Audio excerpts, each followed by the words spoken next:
Susatal in Italien. Wir verstehen eure Enttäuschung über das Ergebnis der Volksbefragung. Aber ihr müsst euch klar machen, dass dies keine endgültige Niederlage ist.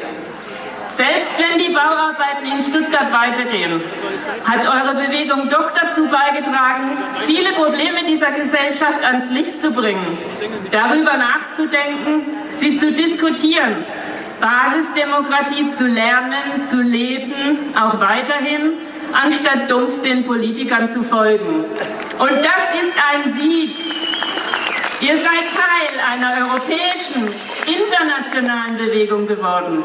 Ihr seid nicht alleine und euer Widerstand lebt im Susatal, in Florenz, im Baskenland, in der Bretagne, in England und überall.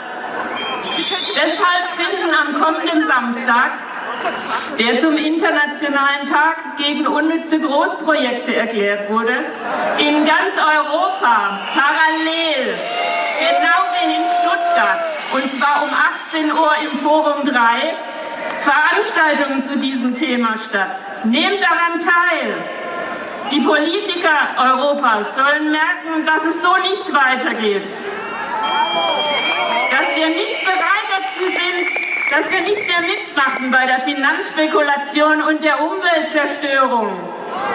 Die No-Tough-Bewegung sagt euch, macht weiter so. Und in diesem Sinne, oben bleiben und Assaradira!